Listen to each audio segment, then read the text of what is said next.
অনেক সময় দেখবেন আপনি যাকে বেশি ভালোবাসবেন সে আপনার থেকে তাড়াতাড়ি দূরে সরে যায়। আমি বলছি জীবনে মিলে কিনা দেখেন, আপনি যার প্রতি বেশি আস্থা রাখবেন সে যত দ্রুত আপনার থেকে আস্থা ভেঙে ফেলবে। আপনি যার প্রতি বেশি ডিপেন্ডেন্ট হবেন সে বেশি আপনাকে ধোঁকা দিবে। আপনি যাকে বেশি বিশ্বাস করবেন এই দুনিয়ায় দেখবেন কেমন জানি সে চেহারায় পাল্টাই ফেলছে, কেমন কেমন জানি ইচ্ছাই হোক অনিচ্ছাই হয়ে যায়। এক কথায় আপনি আমরা এই দিলে যাকে বেশি জায়গা দিই সে কেমন জানি তাড়াতাড়ি দূরে সরে যায়, কেমন জানি তার সাথে আমাদের সম্পর্কটা দূরত্ব হয়ে যায়। এটা কেন হয়? এটার হওয়ার একটাই কারণ, রব বলে যে তোর দিলটা শুধু আমার জন্য বান্দা হিসেবে, তোর দিলটা আমার নবীর জন্য উম্মত হিসেবে, আগে আমাকে আর আমার নবীকে রাখ, তারপরে যাকে যাকে রাখার আমি আল্লাহ সেট করে দিব।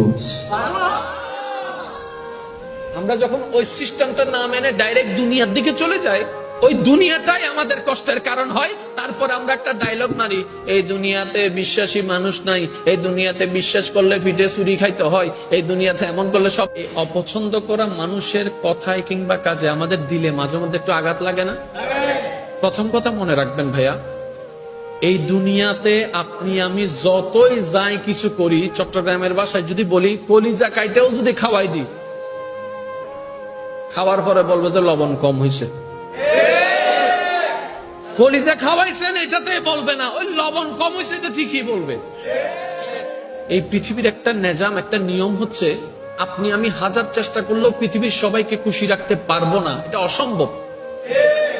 বদনাম ছিল, বদনাম আছে, বদনাম থাকবে। বুঝার জন্য বলা, সৃষ্টি জগতে আমাদের নবীর মতো আর কেউ আছে? আর একটু জোরে বলেন। আমাদের নবীর মতো সুন্দর চরিত্রওয়ালা, যার চরিত্রের প্রশংসা স্বয়ং রব কোরআনে করেছেন, এমন চরিত্রওয়ালা আর কেউ আছে? অথচ এই দুনিয়া, এই সমাজ, হাজার মানুষ সাক্ষী সেই নবীর চরিত্র নিয়েও একদল প্রশ্ন তুলেছে, একদল বিরূপ মন্তব্য করেছে।